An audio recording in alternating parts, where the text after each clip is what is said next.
Oke, Assalamualaikum warahmatullahi wabarakatuh. Terima kasih Pak. Waalaikumsalam warahmatullahi wabarakatuh. Ya, terima kasih banyak Pak Sule atas waktunya. Jadi teman-teman mahasiswa ya, terutama terkait dengan topik social entrepreneurship di mata kuliah kewirausahaan integrasi. Jadi supaya teman-teman bisa mendalami sebenarnya social entrepreneurship itu apa, apakah harus profit, apakah harus non profit, itu yang masih perdebatan ya. Jadi, nah ini kebetulan sebenarnya kita itu mau berdiskusi secara langsung Pak ceritanya. Jadi kalau misalnya ke lapangan langsung kan bisa apa istilahnya bisa benar-benar memahami ya, belajar di lapangan. Tapi karena di era pandemi, semoga dengan adanya video ini ya teman-teman bisa belajar banyak hal dengan gurunya social entrepreneurship ya.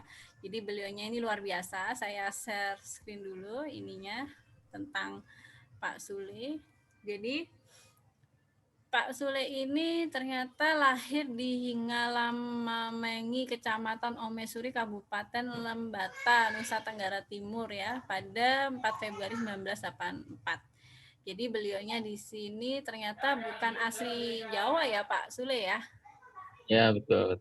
Jadi sampai beliaunya juga di SMA Nutu Batu kan ini juga di Flores, NTT. di Flores, masih di Flores.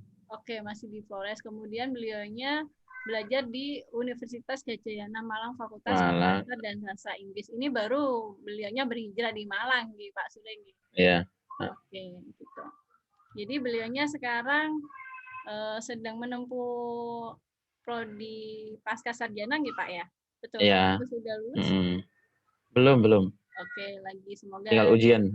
Oke, semoga diberi kemudahan kelancaran, gitu Pak ya. Amin. Jadi ini beliaunya benar-benar istilahnya berprestasi di bidang apa? Di bidang social entrepreneurship terkait dengan lingkungan hidup ya. Jadi beliaunya adalah penggagas SPP berbayar sampah, penggagas Eco Corner, penggagas Sampah Mart, penggagas sepeda cerdas sampah, usaha jasa cuci sepeda motor bayar sampah. Terus beliaunya juga banyak diundang sebagai pemateri di eco mapping di berbagai wilayah di Indonesia maupun di luar negeri. Nah, saat ini beliaunya mempunyai istri yang bernama Bu Suryani Putri dan 2 putra ya. Dan salah satu beliaunya adalah salah satu tokoh Kota Malang ya, tokoh masyarakat di Kota Malang yang sangat aktif di dalam bidang lingkungan, terutama aksi menanam pohon di wilayah Malang Raya. Nah, ini karya-karya beliaunya, teman-teman jadi bisa cek mungkin secara online kalau teman-teman bisa cek namanya Pak Sulaiman Sulang. Ini banyak berita-berita yang bahkan di YouTube banyak juga terkait dengan biodata Pak Sulaiman. Nah, ini kalau misalnya teman-teman mau tanya langsung, boleh nggak Pak ya? Saya kasih nomornya Boleh. di mahasiswa. Boleh. Kalau pengen belajar lebih jauh, bahkan mungkin teman-teman yang ada domisilinya di Kota Malang bisa langsung ya Pak ya? Bisa Atau langsung, boleh. jangan satu kecamatan atau Bisa langsung. satu RW atau satu RT, ternyata itu juga bisa langsung bertemu. Bisa langsung ke kantor saya, Pak. Nah, itu ya. Gitu. Kalau Pak Sule sendiri, saya kan dapat nomornya dari Pak Budi ya Pak ya, beliaunya dosen B, kemudian ya. Katanya, oh kenal sama Dokter Gamal juga ya Pak Sule ya? Ya, betul. Ya, teman saya.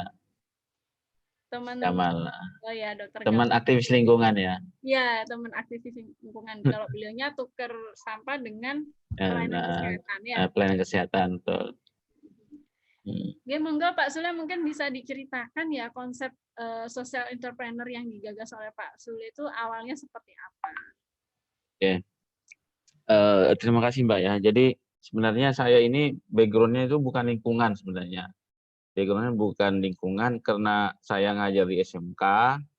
SMK kami ini sekolah adiwiyata, mau nggak mau semua stakeholder harus terlibat. Gurunya, siswanya, kepala sekolahnya, tukang kebunnya itu semua harus terlibat dalam beradwiyata. Nah, kebetulan di tahun 2011 saya ikut diklat pendidikan integratif, tahun 2012 ikut diklat pendidikan integratif, pendidikan lingkungan di PDC Malang, atau bahasa sekarang namanya P4PK ya, di PDC Malang. Kemudian di situ kita pelatihan bagaimana cara mengelola sampah yang baik, ya, mulai dari hulu ke hilir. Nah, kita pelatihan di sana kurang lebih 3 minggu, semua dibiayai oleh negara. Kemudian kita ada perwakilan sekitar 25 guru se-Indonesia ya, sekitar 25 sampai 30. Di sana kemudian saya kembali, itu kan kita sedang giatnya adiwiyata menuju adiwiyata mandiri tahun itu. Tahun itu di Kota Malang itu adiwiyata mandiri itu untuk kategori SMA, SMK itu masih langka. Dan SMK Negeri 6 yang saya tugas di sini, kita mau menuju adiwiyata mandiri. Jadi ada banyak apa namanya, semacam kegiatan-kegiatan yang untuk menuju ke adiwiyata mandiri itu sangat berat gitu ya. Jadi kebetulan saya ditugasi di bagian persampahan ya, isu sampah. Nah, di situ saya aktif berkegiatan, kemudian apa ya, kayak karena kita sudah sebagai kegiatan rutin gitu ya, karena menuju adiwiyata mandiri kan tidak gampang. Akhirnya ini Mbak, apa ya, terbawa gitu loh, terbawa secara emosional menjadi aktivis sampah gitu. Nah, kemudian saya diundang di berbagai sekolah-sekolah di Malang itu menjadi narasumber tentang pengelolaan sampah, karena saya aktif bergiat di sampah. Nah, puncaknya Mbak, puncaknya di tahun 2016 saya menggagas SPP berbayar sampah yang saat itu viral di berbagai media nasional, Metro TV, RCTI, Trans. Itu gagas SPP berbayar sampah karena kan di sekolah kami ini kan latar belakang apa, ekonomi orang tua wali kan rata-rata di bawah lah gitu ya, ekonomi ke bawah. Jadi kan apa ya, semangat atau spirit untuk mengenyam pendidikan itu harus kita galakkan gitu Mbak, harus kita galakkan. Lantas pada saat saya menggagas SPP berbayar sampah, alhamdulillah pada tahun 2018 ada salah satu profesor dari Jepang bawa timnya di Universitas Kitakyushu Jepang, itu datang ke SMK 6 untuk melakukan penelitian. Dan saat itu dalam 1 tahun berjalan itu beberapa mahasiswa dari berbagai perguruan tinggi melakukan riset gitu, riset. Jadi saya sebagai salah satu informannya yang terus memberikan apa namanya, mengapa sih saya membuat ide itu kan. Jadi ini hanya semangat saya untuk bahwa sekolah itu tidak harus membayar duit gitu loh, tapi sampah pun boleh. Dan prosesnya mudah kok. Mereka bawa sampah ke sekolah, ada tim kami yang mendata, yang packing, yang dijual lagi ke Bank Sampah Malang, kemudian uangnya langsung dipotong SPP-nya dan seterusnya. Dan itu saya lakukan sangat mudah sekali dengan anak-anak saya. Itu akhirnya di tahun 2017 saya diundang ke Kementerian Lingkungan Hidup untuk presentasi. Saya bersama Wakil Wali Kota Malang dan Mas Gamal, itu kami presentasi di LHK tentang inovasi Kota Malang gitu, inovasi Kota Malang. Dan saat itu Kota Malang dapat penghargaan Adipura Kencana, Adipura Kencana tahun 2017. Kemudian tahun 2018 bank sampah kami ini ikut seleksi lagi oleh PT PLN dari 500 unit bank sampah di Kota Malang. Alhamdulillah bank sampah kami dapat hadiah 1 sepeda motor listrik dari PT PLN. Dan ini kami terus menggalakkan bahwa apa namanya, lingkungan itu harus kita kerjakan secara bersama-sama, bukan hanya aktivis lingkungan, bukan hanya mahasiswa atau bukan hanya masyarakat, ibu-ibu rumah tangga, enggak, tapi semua kita harus secara bersama-sama menggalakkan gitu bahwa perubahan iklim, mengelola sampah dengan baik dan seterusnya itu harus selalu kita berikan edukasi gitu. Nah, kemudian saya tidak berhenti Mbak. eh, apa namanya, karena saya di SMK itu kan gini Mbak, SMK itu kan konsep konsep sekolah itu kan kejuruan ya, kejuruan. Jadi kalau lulus kan idealnya kan langsung kerja gitu. Lulus kan idealnya langsung kerja. Beda dengan SMA, SMA kan harus kuliah lagi kan gitu. Sedangkan SMK itu kan kita prakteknya kan 70%, 30% itu materi, materi kelas lah. Nah, bagaimana dengan menghadapi revolusi industri 4.0 yang hari ini tenaga kerja itu apa ya, susah atau sulit terserap di dunia kerja.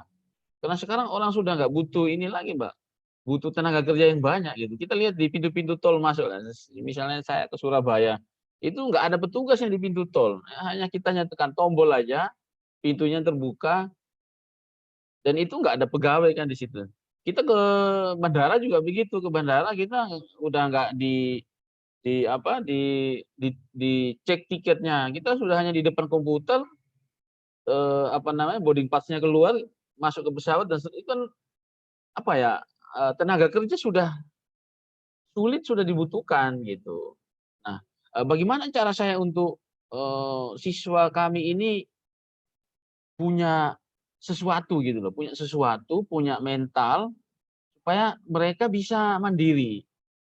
Nah, akhirnya saya menjadikan beberapa program untuk mereka bisa berlatih berwirausaha. Karena rata-rata anak zaman now ya, Mbak, ya, anak zaman now sekarang itu apa ya, megang sampah aja malu, buang sampahnya sendiri saja malu gitu kan, menyapu rumah saja malu. Nah, terus apa itu kalau bahasa Malang itu kora-kora lah, mencuci piring itu pun malu gitu loh, anak zaman sekarang. Nah, ini saya mencoba, Mbak, saya mencoba dengan berikan motivasi, Mbak. Saya dulu kuliah di Malang itu saya ikut, dosen dosen apa ya, ya semacam kayak keluarga gitulah, saya anggap dosen saya itu sebagai keluarga. Ya saya kalau habis pulang kuliah saya ke rumahnya, saya bersihkan rumahnya, gosok kamar mandi, kora-kora, nyiram halaman bunga, Mbak, nyiram halaman, nyiram tanaman dan seterusnya. Itu saya kerjakan, Mbak, saya kerjakan hanya untuk saya pingin sekolah, pingin pingin bisa bertahan hidup di Malang. Dari itulah saya memberikan motivasi bahwa, hari ini tantangan kalian itu besar sekali. Kalian harus bisa mandiri, harus bisa berusaha yang terbaik, saya bilang gitu. Nah, kemudian ada beberapa ide yang saya lakukan itu, saya menggagas ini, Mbak, sampah mat. Sampah mat idenya adalah, mereka menjual, kami, saya menyediakan, sembako, ATK, kemudian siswa ini tidak perlu, membeli pakai uang, tapi dia cukup, menukarkan, sampahnya dengan, ATK atau sembako dan warga masyarakat sekitar pun boleh.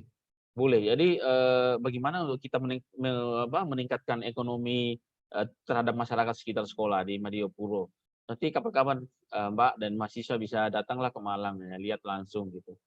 Kemudian, Mohon maaf Pak, kalau pasca itu, sampah yang ditukar itu apa ya Pak ya kalau boleh tahu? Apakah semua jenis sampah atau sampah eee, bot tertentu? botol plastik, HVS, kardus, terus besi-besi juga boleh, ada semua jenis sampah lah kecuali yang sampah sampah organik, memang saya nggak nerima, sampah yang bisa ditukarkan dengan uang, eee, apa jenis sampahnya, gitu. Jadi, barang-barang bekas apa saja yang dari rumah boleh dia, tukarkan gitu. Nah, kalau boleh tahu bagaimana proses menominalkan dalam bentuk uang? Misalnya kalau saya sebagai Mhm, orang yang mau beli ATK atau mhm istilahnya mhm mhm, siswa itu bawa kardus berapa sehingga mhm, dikurskan dengan berapa rupiah itu gimana Pak? heeh. Jadi, tinggal misalnya karena di etalase itu kan kita sudah memunculkan, nama-nama, harga-harganya, harga sembako, harga ATK dan seterusnya. Dan, sampah sudah kami berikan harga, sampah. Misalnya botol plastik ini kalau diambil tutupnya, ya, diambil tutupnya, terus dibersihkan apa namanya labelnya ini, itu 1 kilo harganya beda. 1 kilo harganya 3.000 sampai 4.000. Terus dipenyet-penyet gini, dipenyet-penyet ya, supaya apa namanya? Supaya bersih, bersih, dan kalau dimasukkan karung itu biar agak berat gitu loh. Itu harganya lumayan mahal. Tapi kalau masih ada labelnya gini, itu harganya di situ campuran dan itu murah, sangat murah. Nah, itu tinggal misalnya 1 kilo, kalau katakanlah kita hargai 3.000, maka 3.000 dia ngambil apa? Dia ngambil gula pasir kah, setengah on kah gitu ya, atau kopi sasetan, atau 1 buah buku tulis sesuai dengan harga. Jadi kita bisa apa namanya, prediksi harga. Tapi saya sistemnya gini, Mbak, saya sistem apa namanya, apa ya, di perusahaan itu namanya apa saya lupa. Gini, Mbak, apa namanya, saling inilah. Jadi kadang-kadang harga sampahnya itu murah ya, tapi saya ini modelnya saya kadang-kadang saya nggak ini, menawarkan program CSR ke perusahaan. Yang bisa dia, apa itu, dia bisa misalnya memberikan, beras 1 karung misalnya ya, sistem subsidi lah, sistem subsidi, heeh, subsidi. Jadi, eee, ada saling ini, saling bisa menutupi. Kalau nggak gitu, kita bisa rugi terus. Tapi karena saya kan semangatnya kan edukasi ya, kalaupun rugi kadang kita rugi, tapi kadang-kadang, CSR yang memberikan gula pasir, memberikan apa, beras, kecap, kayak gitu. Jadi kita bisa nutupi gitu. Nah, kemudian, apa namanya, kita juga menawarkan semacam promo-promo supaya masyarakat itu nggak buang sampahnya gitu, tapi dia bawa ke sekolah, dia bawa ke Sampamart, dia tukar dengan sembakonya, atau dicicil dulu, apa namanya, ya dia hanya nyetor aja, nyetor mungkin seminggu atau 2 minggu baru dia ngambil, sehingga bisa banyak. Misalnya hari ini nyetor berapa kilo, besok nyetor lagi.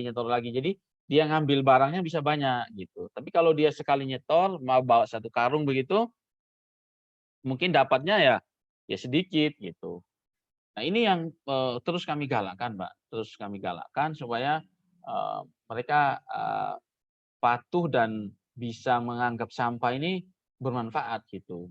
Dan petugasnya adalah siswa semuanya.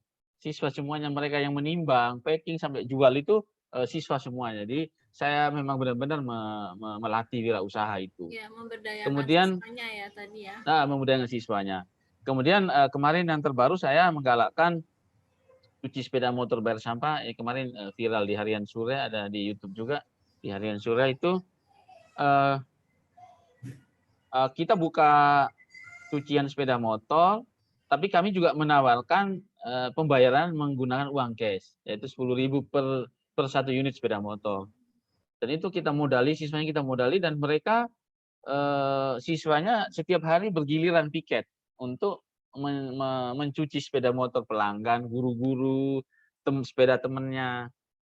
Dan itu pemasukannya luar biasa. Dan itu apa ya, kami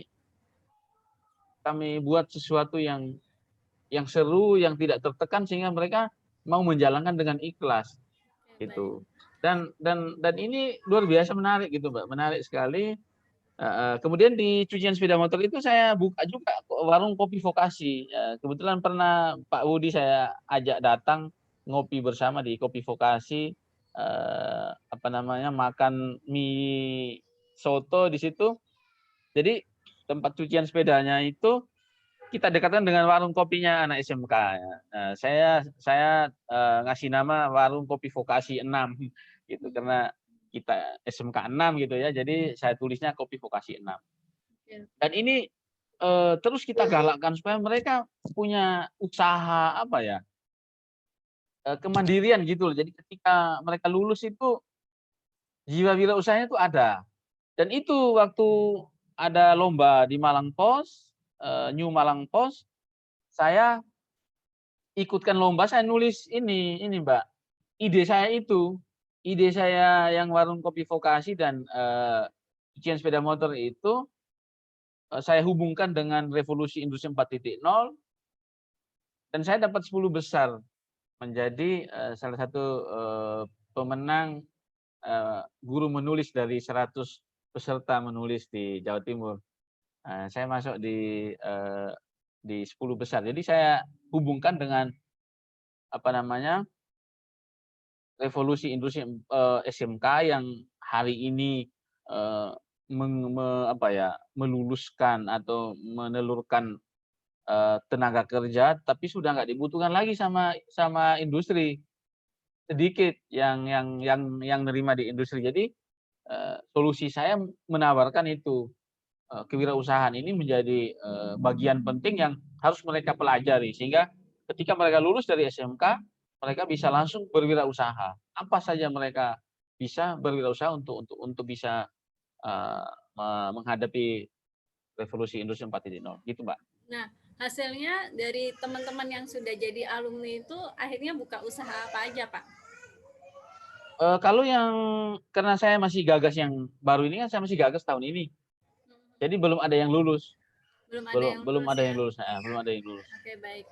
Nah, ini kan kita membahas tentang bagaimana Pak Sule dulu yang menggagas social entrepreneur ya, istilahnya nggak semuanya istilahnya kalau ini kan sosial ya Pak ya, jadi nggak istilahnya nggak apa ya nggak bisa dilihat kalau kita entrepreneur yang murni itu kan benar-benar Mencari kita bisa keuntungan. analisis Nah, betul, BED-nya dan betul. lain-lain. Nah itu bagaimana mensinergikan orang-orang yang mau diajak kerjasama sama kita untuk istilahnya satu frekuensi.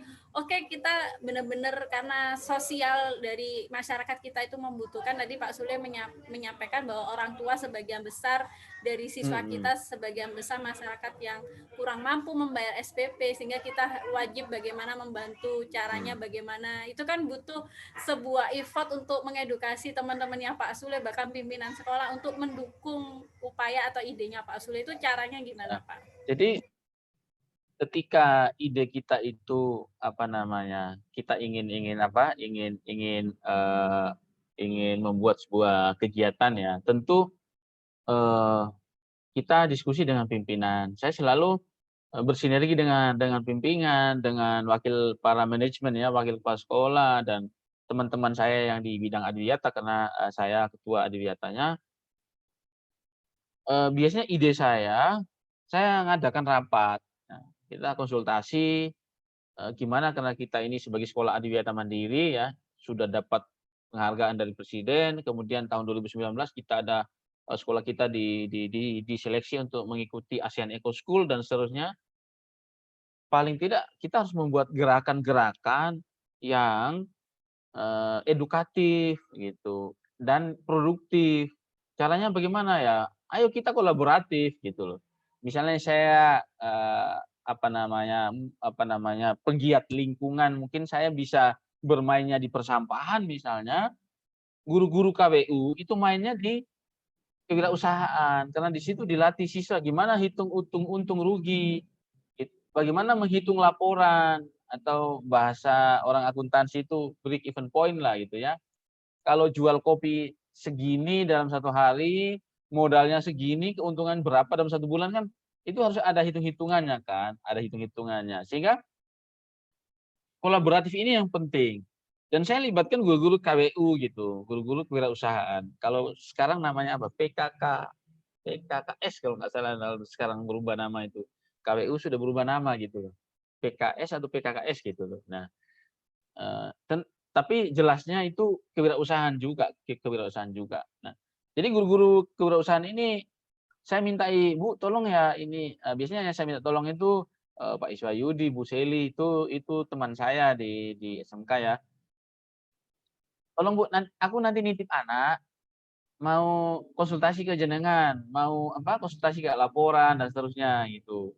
Jadi mereka bisa belajar sendirilah dengan guru KWU-nya. Jadi saya hanya bimbing aja. Saya hanya ngecek kamu jualanmu hari ini gimana, promosimu gimana, laporan akhir bulanmu gimana, apakah ada rugi, ada untung dan seterusnya. Jadi itu saya lebih sifatnya mendampingi. Tapi kalau yang punya keahlian di bidang pelaporan dan seterusnya, itu saya libatkan anak-anak untuk mereka mencari informasi.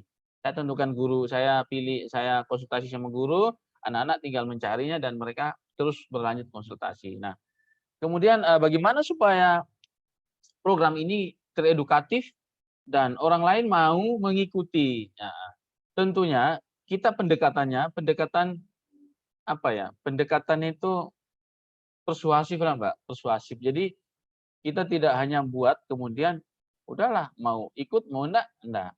Tapi kita edukatif, kita ada orang tua yang misalnya ketika mau bayar SPP, ada misalnya pas mau ujian, terus siswa itu belum bisa bayar karena orang tuanya nggak punya uang misalnya.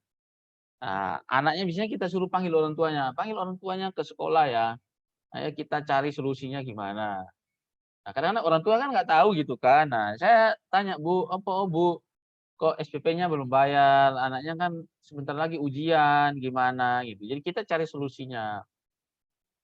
"Oh iya Pak, ini bapaknya ini belum bayaran, terus saya ini hanya ibu rumah tangga, apa itu, bekerja saya itu hanya, mencuci-cuci di rumah orang," misalnya ya.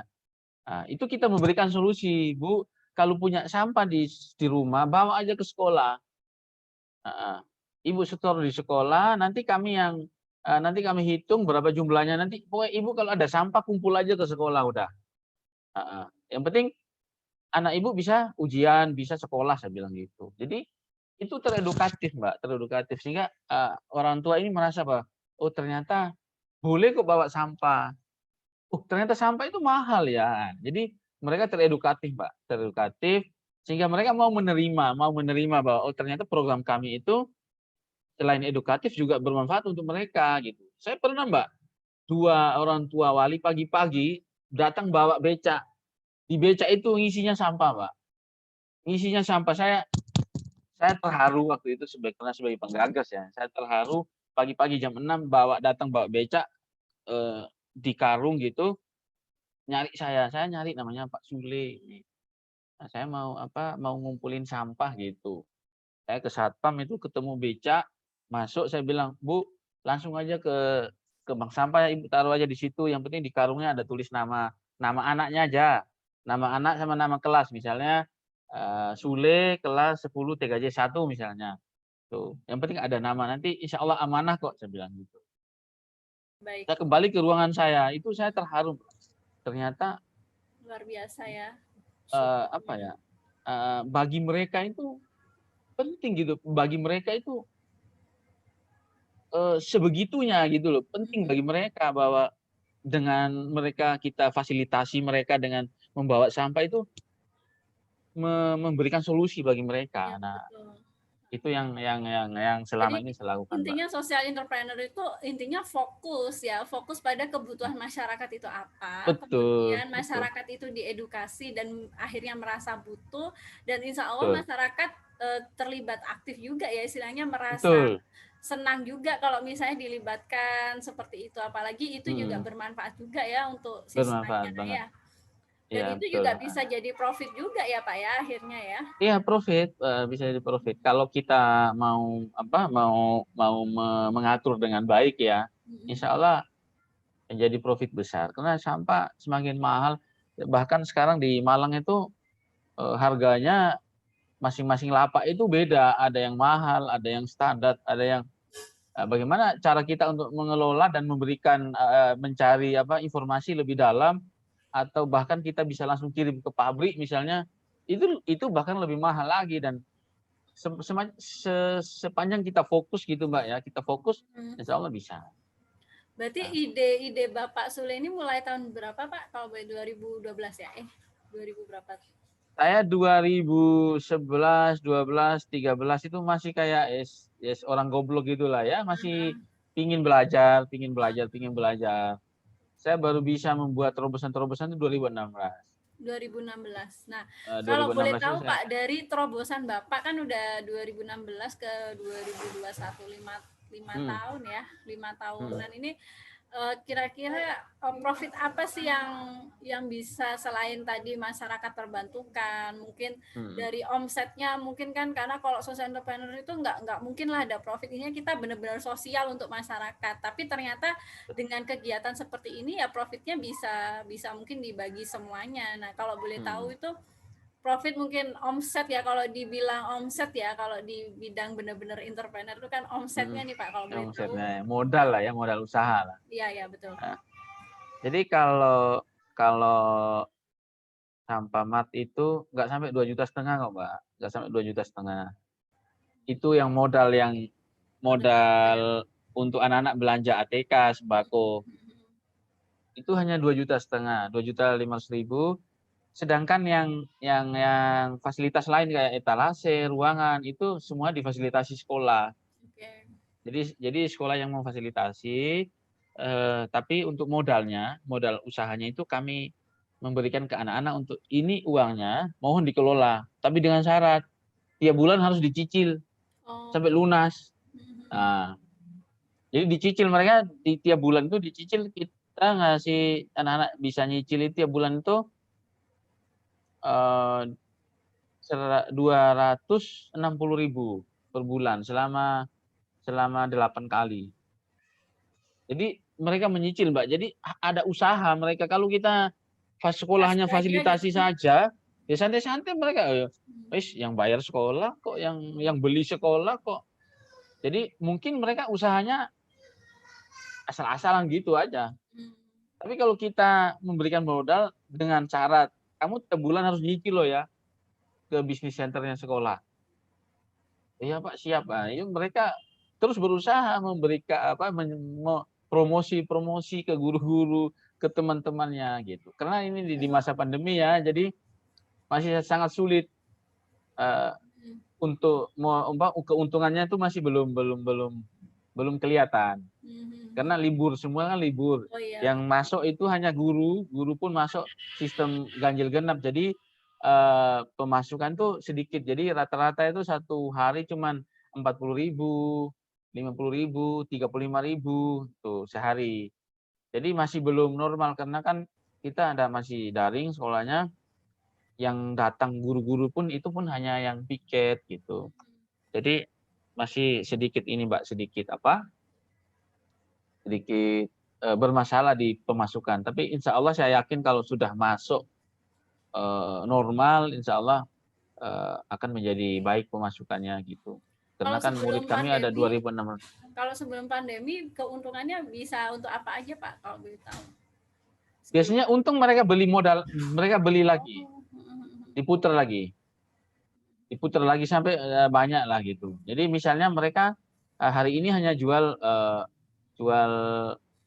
mie, ya mie, beras, kecap, Pepsodent misalnya ya. Mungkin dengan keuntungan mereka nambah beli apa lagi, oh kopi sasetan gitu, beli kompor, beli apa kebutuhan mereka itu. Jadi belum saya gunakan untuk bagi hasil untuk anak-anak itu enggak. Nah, kecuali kebutuhannya untuk mereka beli kebutuhan mereka lagi untuk dijual lagi. Oke, Gitu. jadi benar-benar dari oleh untuk masyarakat ya Pak ya? Iya betul. Nah, Betul, kira-kira Mbak. Pak, kan ini kan benar-benar dari oleh untuk masyarakat, bahkan yang mengolah itu kan teman-teman siswa. Nah, bagaimana sih menanamkan karakter mereka supaya mereka itu benar-benar totalitas? Ini ada penggajian atau bagi hasil atau bagaimana Pak ke teman-teman siswa? Atau teman-teman siswa itu istilahnya udah fokus kamu belajar dan insya Allah ada manfaat, atau bagaimana strateginya supaya teman-teman siswa itu ya mau tergerak, karena kan di era sekarang kan pasti ditanya ya, saya tuh dapat uang berapa, gaji berapa, nah hal lain seperti itu gimana Pak? Sebenarnya kalau semangat saya pertama itu kan semangat edukasi. Anak-anak sebelum saya melakukan program ini, biasanya saya ajak ngomong dulu, rapat dulu. Ini dibantu teman saya namanya Pak Arya, ini yang selalu saya mintain tolong untuk bagaimana memberikan masukan-masukan ke anak-anak ini bahwa program ini menarik, menyenangkan, menguntungkan, sepanjang mereka fokus dan aktif. aktif, misalnya aktif promosi. Insya Allah kalau nanti mereka dapat keuntungan, saya nggak bakalan minta uang nih, saya nggak minta uang, kepala sekolah juga nggak bakalan minta duit ini. Keuntungan mereka bagi sendiri udah untuk kesejahteraan mereka. Tapi program ini harus jalan dong, aku bilang gitu. Jadi motivasi-motivasi itu yang kami lakukan. Artinya modal dari kami, ya, dari sekolah dalam hal ini kan kita modali, kita siapkan ruangannya, kita siapkan rombongnya, ya rombong gerobak. Kita ada beli dua gerobak baru, Mbak. Nah, gerobak yang rombong itu yang untuk mereka jualan itu. Kemudian kita fasilitasi free wifi-nya, kita fasilitasi listriknya, airnya, semua kita fasilitasi karena jualannya kan di depan gerbang sekolah, di area sekolah gitu ya. Jadi kita fasilitasi seperti itu. Jadi mereka itu hanya nyiapkan tenaganya, pikirannya, waktunya untuk mereka mau mau berjualan gitu. Dan kita buka untuk umum kok, kita buka untuk umum kok. Dan program ini ada beberapa tawaran, Mbak, termasuk perusahaan, BUMN. Istilahnya mau modali, anak-anak bisa berwirausaha. Saya masih ngerem gitu loh. Saya masih ngerem kenapa? Karena kan anak-anak SDM-nya kan harus kita tata dulu. SDM-nya kalau kita sudah tata dengan baik, insya Allah saya yakin tuh banyak yang menawarkan diri, perusahaan-perusahaan BUMN ataupun dari kementerian dan seterusnya. Jadi ini kewirausahaan ini hari ini menjadi penting dengan suasana seperti ini ya. So, dan Tuh. kebetulan teman-teman siswa juga nggak ada yang menolak ya, maksudnya ya satu frekuensi sama Pak Sule. Adakah misalnya ada kendala, misalnya kan ada tuh Pak kadang siswa itu sebagai problem maker atau provokator atau bagaimana. Nah kalau di tempatnya Pak Sule seperti apa? Hmm. Jadi insya Allah ini ada anak-anak kami ini kan kami pakai seleksi, Mbak, pakai pakai seleksi. Jadi kita nggak langsung milih anak ini, kamu tugas di sini, tugas ini enggak. Pakai seleksi. Karena kan di eskul eskul yang pembinanya saya itu kan namanya Ekosmart. Itu saya penggagasnya. Eskul Ekosmart dan KIR itu saya penggagasnya. Dan eskul-eskul ini kan saya selalu membawa mereka prestasi ya, lomba-lomba gitu ya, lomba-lomba adiwiyata, lomba-lomba dari kementerian dan mereka selalu aktif berkegiatan gitu ya. Kemudian dalam proses seleksi ini kan yang daftar 50 orang, paling yang bertahan 25 orang, 30 orang. Nah, dan anak-anak yang aktif ini yang kami pakai untuk apa? Untuk jadi leading sektornya. Jadi mereka harus bisa ini kita sudah fasilitasi ini, kamu harus bisa gini gini gini loh. Jadi kita berikan pemahaman-pemahaman, kita apresiasi juga, Mbak, apresiasi. Kalau kamu rajin, insya Allah nanti apa namanya kita bisa apa ya, bisa referensikan. Karena saya di bidang humas ya, saya di bidang kehumasan dan industri. Jadi ada industri yang misalnya WA saya, Pak Sule, saya cari anak jurusan ini, kualifikasi seperti ini kan saya sudah punya rekomendasi, sudah punya referensi kan. Saya sudah punya referensi, Pak saya ngirim 2, ini sudah bagus, gitu. Jadi pernah ada dari perusahaan di Bali, HRD-nya WA saya ngirim 5 anak. Dan 5 anak itu secara penilaian saya secara objektif, anak-anak ini udah, apa ya, udah siap lah itu ya, nggak pernah mengeluh, sepi ya diam aja, ada masalah dia konsultasi. Kan kita bisa lihat, Mbak, keseharian anak itu kita bisa lihat. Betul betul Pak. Bahwa jadi kita memberikan penghargaan dengan apa ya, memberikan semacam, "Kamu nggak nyesal kok, ke depan kamu nggak bakalan nyesal. Kamu pokoknya sepanjang kamu serius menjalaninya insya Allah, tuh sini nggak ada yang apa ya, yang kita apa ya, yang negatif tuh loh nggak ada. Heeh. Yang penting kamu mau aja, kamu mau, insya Allah pasti berhasil." Gitu. Jadi Gitu sih, Mbak. teman-teman ya terkait dengan tadi yang disampaikan oleh Pak Sule tadi kan ada proses seleksi ya, ada proses juga Mhm. penanaman karakter ya, belajar Betul betul. bareng, kemudian intinya kita harus bisa berkenan belajar bersama ya. Jadi memposisikan mungkin Pak Sule waktu berdiskusi sama teman-teman yang memposisikan Pak Sule juga seusia mereka ya dengan cara Betul, betul komunikasi Mbak. dengan Wajib. anak-anak mereka Heeh, gitu ya. wajib itu. Wajib ya. Wajib. Betul. Saya ngajak ngomong mereka itu Mbak. Ini yang seru ya. Iya, Pertanyaan jenengan tadi. betul. Saya ketika di lapangan Oke, oke. itu sama mereka itu sebagai sahabatnya. Oh, ini polanya kayak gini. Polanya kayak gini. Oh iya, polanya kayak gini. Jadi saya bagaimana saya ngecemplung ke dunia mereka. Betul, ya, ya. Saya candai macam-macam. Jadi ada hal-hal yang kadang-kadang di luar sebagai seorang guru ya. Iya. Kadang-kadang harus bahasa pasaran lah. Iya, ya, lebih Harus strong ada ya. bahasa misu dan iya.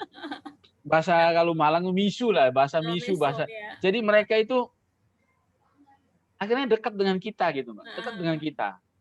Jadi nggak ada batasan mereka di situ. Kalau sudah di lapangan, lalu capek gini. Jadi nggak ada ini. Jadi mereka nggak canggung. Nggak Wah, itu canggung ya, guruku. karena kan posisinya Pak Sule guru mereka toh. Betul. Kalau saya datang dengan posisi rapi gitu ya, duduk ngawasin gitu, mereka nggak bisa cair.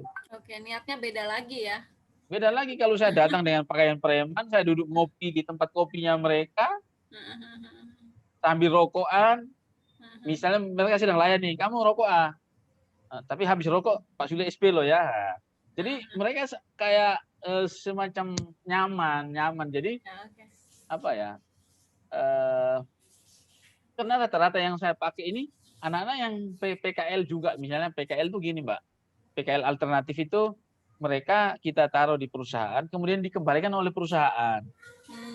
Itu ada beberapa yang saya libatkan mereka di PKL alternatif sebagai PKL alternatif. Jadi kewirausahaan itu selain yang eskul resmi tadi, kita ada PKL alternatif. Anak-anak yang dipulangkan dari perusahaan bahasa kasar itu dikeluarkan lah ya. Mungkin faktornya karena suka bolos, attitude-nya kurang bagus misalnya ya. Dikembalikanlah ke sekolah. Nah, itu saya didik kewirausahaan. Nah, mereka jualan di situ. Jualan bersih-bersih, nyuci piring, buat kopi, nyapu-nyapu halaman di sekitar kopi ya gitu. Itu setiap hari memang saya dampingi seperti itu. Gitu, Jadi Mbak. intinya ketika kita mau melebur ke teman-teman remaja ya, kita juga harus belajar untuk menjadi seorang remaja di dunianya mereka. Intinya seperti itu Betul. ya. Betul, Mbak. Betul sekali. Itu yang saya itu kalau mungkin nanti Mbak kalau ke sekolah mungkin lihat saya kalau pakai pakaian dinas itu paling ya mungkin 1 minggu sekali mungkin ya. Iya, karena saya kaos oblong aja ngantor, Mbak. Ya, makanya teman-teman di sekolah itu wah ini orang ini apa ya karena saya di lapangan yang mendapat dengan berbagai macam karakter anak ini kan harus kita bisa melebur gitu nggih Pak ya. melebur gitu supaya mereka nggak canggung. Kalau soalnya kayak gini kan udah nggak digaji ya kan, porsi pikiran mereka, tenaga mereka, kemudian kita nggak dampingi mereka, ya buyar Pak, buyar. Betul. Iya, makanya Jadi sebagai seorang guru harus kita tetap harus didampingi nggih Pak ya. iya tetap didampingi, itu wajib itu harus didampingi. Saya kadang kalau mereka sudah sore nutup kiosnya, masukkan barang-barang, biasanya saya terakhir tuh mereka udah pulang, saya cek lagi ke warung mereka. Saya cek lagi, loh ini kok masih ada piring kotor di sini, masih ada dapur kompornya ini masih belum dimasukkan, kok ini gelasnya ini belum dicuci. Jadi saya biasanya ngecek. Besok paginya saya evaluasi, Mbak. Pagi saya evaluasi. Nah, kamu ini gimana sih? Ini sudah diajari gini-gini. Jadi saya terus evaluasi. Gitu. Jadi mereka biar nggak nggak nyepelekan gitu Mbak, nggak nyepelekan. Jadi mereka harus total. Oh, kalau piringnya kotor, hari itu juga harus dicuci, nggak boleh nunggu besok. Sampah-sampah yang kotoran sampah-sampah bekas kulit mie, bekas plastik, bekas botol-botol ya hari itu juga langsung dimasukkan di tong sampah, nggak boleh gantung di rombong itu. Nah, gitu. Besoknya biasanya saya evaluasi. Tapi saya biasanya sore itu saya cek dulu. Kalau mereka udah pulang tuh baru saya cek. Kalau ada kesalahan, besok saya evaluasi. Ada kesalahan, besok saya ulang. Jadi itu yang membuat mereka semakin mandiri lah gitu, semakin mandiri. Jadi kita nggak boleh lepas gitu aja. Baik, jadi Itu, itu Mbak. kuncinya ya teman-teman ya. Jadi meskipun kita social entrepreneurship dan itu berdasarkan kebutuhan masyarakat dari oleh untuk masyarakat, tapi kita tetap tidak bisa istilahnya lengah dengan monefnya ya. Jadi supaya sustain juga. Jadi jangan sampai udah dilepas habis itu selesai, tapi butuh pendampingan dan evaluasi yang secara terus-menerus gitu ya Bapak Suling. Betul, Mbak, betul. Nah, betul, Mbak. Pak Sule mungkin ada closing statement ya, closing statement supaya teman-teman mahasiswa itu semangat dalam istilahnya mengidentifikasi atau melakukan kegiatan social entrepreneur atau mungkin hal kecil apa yang sebagai modal kita supaya kita istilahnya meskipun di era pandemi ini tetap bisa berproduktif, membuat sebuah ide-ide yang luar biasa sesuai dengan kebutuhan masyarakat. Oke. Di dalam kegiatan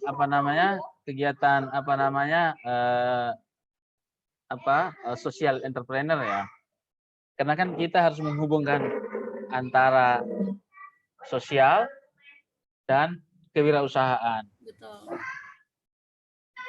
Ini harus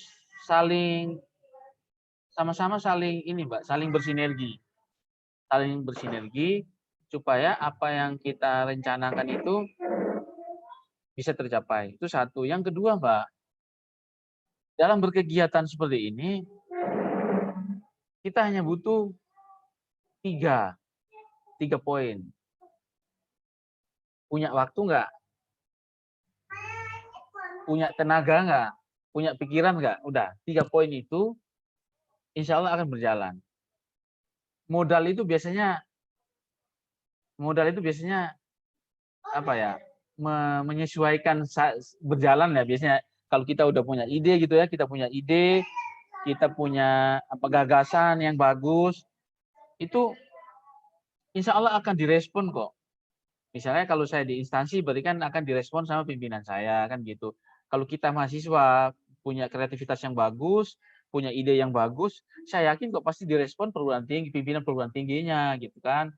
Nah, ayo ini loh risetmu bagus, ini saya mau kampus modalin ya, tapi kamu harus begini misalnya.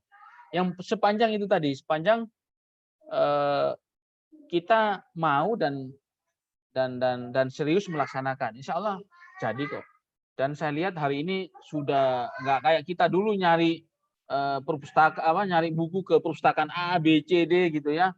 Sekarang semuanya sudah apa yang kita butuh sekarang itu langsung semuanya ada. Makanya sekarang harus punya prinsip ini. Ide itu mahal. Jadi kita harus punya ide yang benar-benar bermanfaat untuk masyarakat dan untuk orang lain. Insya Allah itu pasti kita akan selalu dicari gitu. Kalau saya di Adiwiyata itu, saya biasanya bilang ke kepala sekolah, kita harus punya ide gila. Insya Allah nanti ide gila itu sekolah kita akan dijadikan objek riset, objek kunjungan. Oh, sekolah sana kok punya program ini ya. Itu. Dan ide ini tidak hanya ide aja, tapi perlu kita terapkan dan bermanfaat untuk minimal murid kita, guru-guru yang ada di sekitar, dan masyarakat sekitar. Dan untuk yang lebih luas lagi gitu. Itu, Mbak. Baik Pak Sule, terima kasih banyak. Jadi teman-teman udah banyak belajar ya dari Pak Sule bagaimana beliaunya melakukan kegiatan sosial entrepreneur-nya beliaunya, kemudian tantangannya, terus bagaimana mensustainkan supaya programnya terus berlanjut. Nah, nanti kalau misalnya teman-teman membutuhkan sebuah informasi lanjutan, bisa mungkin tinggalkan komen ya, nanti akan saya share linknya ke Pak Sule. Jadi suatu saat misalnya teman-teman saya sungkan menghubungi langsung, bisa tinggalkan komen di akun YouTube saya. Tapi kalau misalnya berkenan, misalnya ada yang satu kota di Malang, bisa langsung komunikasi sama Pak Sule. Intinya kita bisa telepon boleh, WA boleh, WA boleh, minta ketemu boleh. Belajar bisa di berbagai media ya. Jadi kalau saya saat ini karena karena di Surabaya, beliaunya di Malang, karena kita pengen belajar bersama bisa melalui via Zoom. Tapi kalau teman-teman pas Betul. di Malang ya bisa secara langsung. Ah, Senyamannya bisa lah, teman-teman selama teman-teman niatnya masih semangat untuk belajar ya Pak Sule ya. Iya, Gitu nggih Pak iya Sule. betul betul. Yang penting punya semangat yang tinggi lah Mbak. Ah, Ya, insya Allah betul. pasti bisa. Iya. Terima kasih Oke. banyak Pak Sule atas waktunya. Oke, Semoga sama-sama Mbak. bermanfaat. Semoga Pak Sule selalu diberi kesehatan. Salam Siap, siap. keluarga. Kita akhiri ya teman-teman. Semoga diskusi kita kali ini bermanfaat. Mohon maaf jika ada yang kurang berkenan dari kami. Semoga teman-teman selalu diberi kesehatan juga, selalu patuhi protokol kesehatan, cintai diri sendiri dan orang-orang sekitar kita. Kami akhiri. Wassalamualaikum warahmatullahi wabarakatuh. Terima kasih. Waalaikumsalam. Oke, sama-sama.